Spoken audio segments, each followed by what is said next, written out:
Hello everyone, and welcome back to my personal finance channel, Your Friendly Budgetarian.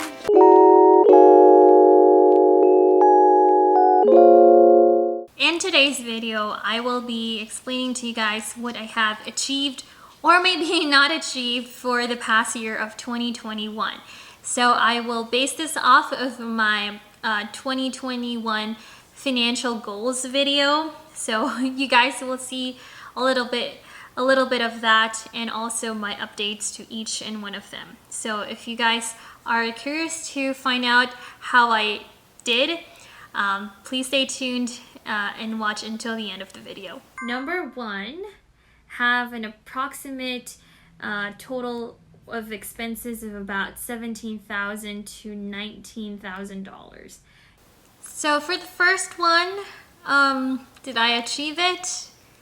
No, unfortunately. And all in all, instead of that anticipated $19,000 expenses, I actually have spent about $23,301.06. And that is the combination of the fixed and variable expenses. Yeah, unfortunately, I guess I didn't really include like travel funds or travel expenses. Also, I thought that I will be doing less than or about $3,000 for my personal expenses, but I did go over. So that's that. Otherwise, I mean, to be fair, $4,000 more, not that bad. At least, I mean, probably it will be a lot for other people, but with regards to the income that I get annually, $4,000 more is not that bad. I will say though, I did increase, so if you guys want to watch my 2022 financial goals, I did increase that total expenses. Now that I have the full year of, doing budgeting and all that stuff, and I've also included extra stuff, things that come up like quarterly, semi-annually and all that. I have included it, and I'm hoping to spend about at least $30,000, give or take, with the fixed and variable expenses. But definitely, I think, did I include the savings for that? I don't think I did. So we'll see about that. Oh yeah, I did include, the reason that it's also high is because I did include that half of this year of 2022, I will be paying off half of the mortgage as well. So that is why I did increase that. But hopefully I won't get overboard this time around. Number two. So have a projected income of about $90,000 or more. Did I obtain an income of $90,000 or more? Yes, I did. So the total that I have after taxes is $105,462.29. So yes, I did achieve the 6-digit income this year, which I'm really super proud of. Honestly, it's because of my side job and all the overtime shifts that I have been taking at work. That's why it was possible for me to reach more than what my goal was. And I definitely encourage that you guys do the same as well, especially if you have, if you have lots of financial goals, but most especially if it's more on like debt payment, I definitely recommend. I mean, I know it's not, it's frowned upon by some people who are hustling, because obviously you want to take care of yourself first as well. But for other people like me, I don't really mind the hustling side of being an adult, just because, if you have the means and if you are really, so goal driven with everything, I mean, you might as well have that mindset of hustling. So honestly, it really depends from person to person and how fast they want to achieve their goals. With me, I definitely want to achieve it so bad and so fast, so that's why I definitely did a lot of overtime. I know there were times that I definitely kind of broke down, I guess. But it was definitely worth it, at least for me. So yeah. Number 3, save $1,200 for my high yield savings account. Number 4, fully fund my Roth IRA. Did I achieve my contributing to my high yield savings account in my Roth? I'm just gonna combine them, and surprise, surprise, well, not really, but yes, I did. And it was even over 2 because, well, not for the Roth, because obviously we have a limit for that, but for my high yield savings account, I was able to do $3,695.74. So yeah, it was definitely more than $1,200 than what I anticipated for. I am honestly maybe planning to use that money as well as the money in my money market account to maybe boost up my debt payoff. So we'll see. I'll let you guys know if there's any updates. But for the most part, I have actually transferred. Sorry, this is the remote in my camera. I have transferred my money in my Ally savings account to the M1 Spend Plus because they have 1% interest. So I'm trying to take advantage of that. And again, they do also have, right now, they do have a promo of if you sign up for an account and then you use my link, you get $50, I get $50. So it's both a win-win situation. So I definitely recommend that you guys take advantage of that. There's definitely, it's an easier app that it's beginner friendly, basically is what I'm trying to say here. So yeah, if you guys are curious about that, feel free to check it out below with regards to my link. And then there's tons of videos here on YouTube on like what the app looks like and everything, and so you will definitely learn it right away. Number 5, so my goal is to be able to pay off about $60,000 worth of student loans. Student loans, very exciting. Did I pay off $60,000? Yes, and yes, I surpassed it too. Yeah, as you guys have already known in my previous videos, I have paid off $71,500 for 2021, and I was really surprised with that. I think I achieved the $60,000. It was either in October, I think it was in October, and I was like, I don't really know if I could add more, but I was able to. So it's even more than $10,000 additional payment, and I was really, really proud of that. Definitely helps to boost my debt payoff sometime soon. And again, I encourage you guys, you do the same. I mean, if you have the means of paying off your loans, you know, definitely take advantage of that forbearance. There's no interest, and unless you guys are signed up for the PSLF, which is the Public Service Loan Forgiveness, then also do that too.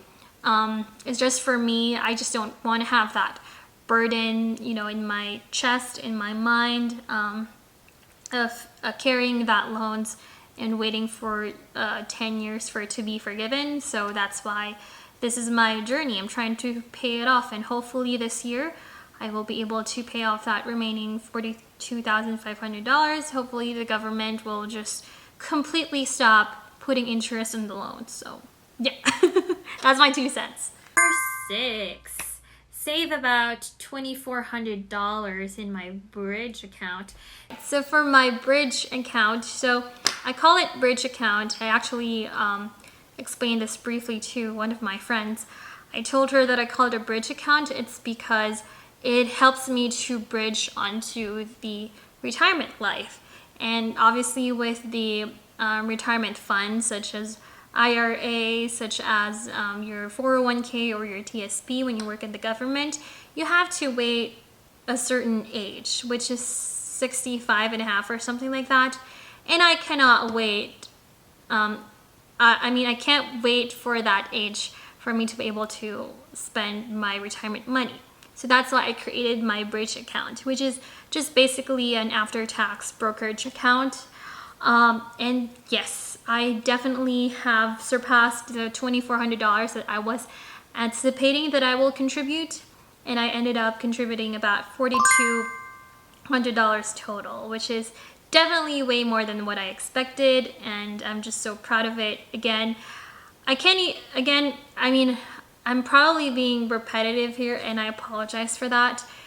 But if you really do have intentions, when you know where your money's going, so I have my debt payoff plan, and I even have my savings plan, and it's just so amazing to see that both of those categories I have surpassed with my student loan payments, and I have also surpassed with my investment, savings, retirement plan. So yeah, I encourage you guys.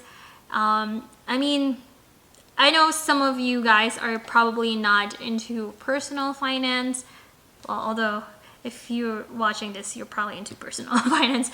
But anyways, if you're already starting with this journey, you might as well, go deep into this.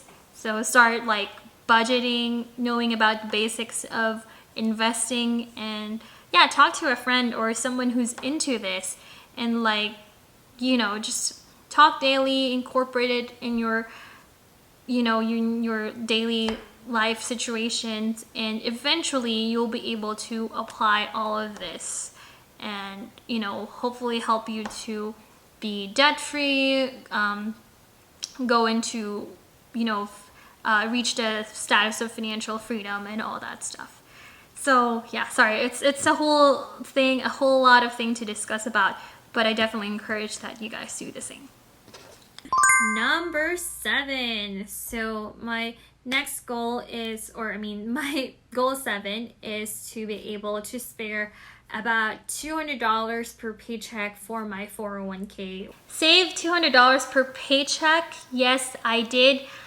In fact, I did $243.40 per paycheck, because I think that's about 5% of my paycheck. And also where I work, they match 1:1 for the first 3%, and then the next 4 and 5% they match basically half, so 0.5 to 1 or something like that. It's kind of hard to explain, but I know you guys get the gist of it. But yes, I did achieve that. And actually this year, if you guys have seen my budget video for January, I have increased it to about $350 because I want to at least obtain half of the income limit for my 401k. So we'll see how it goes. I will definitely update you guys once, for the end of the year 2022, and hopefully we achieve that goal. Number 8. So this one, I'm really super excited about it because I think I am projecting into a zero net worth by the end of the year. All right, so we're almost done here. So having a positive net worth, as you guys have known, I did achieve it.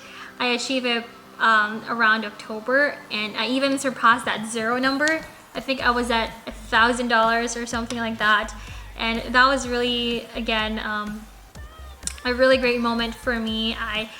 I cannot believe that I'm finally out of the negative hole.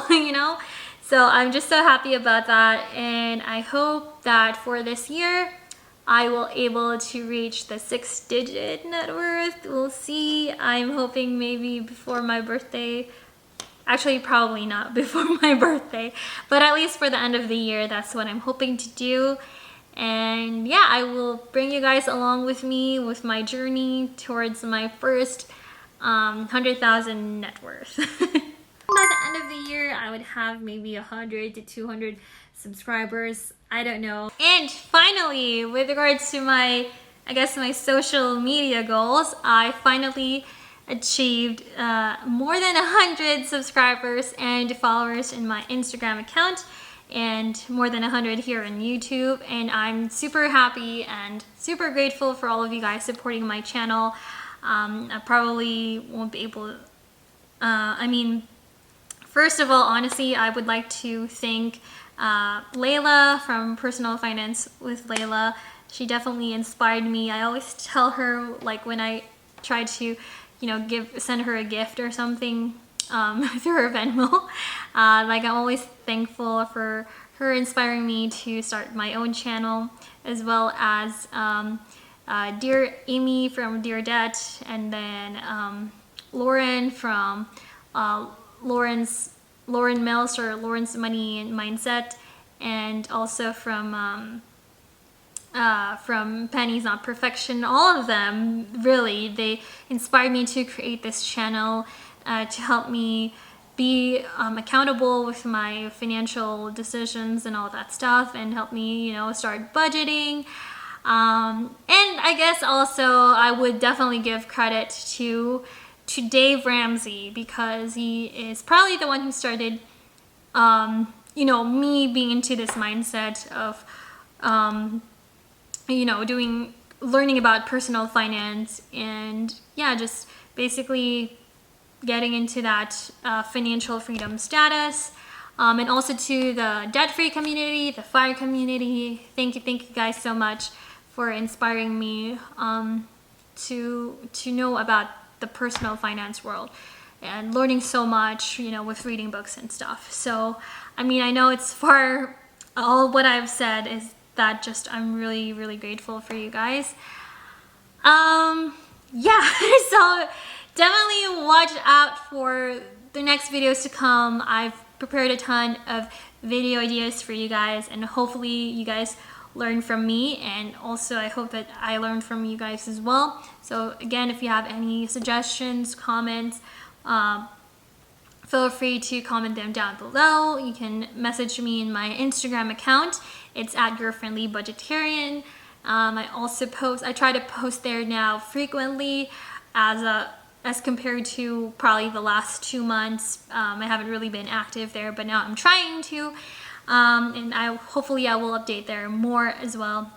But yeah, I'm just like out of breath right now. I feel like I've said a lot, but I just really want to thank you guys from the bottom of my heart. And with that said, I hope I see you guys in my next videos. Stay awesome, and hope you guys create good financial decisions.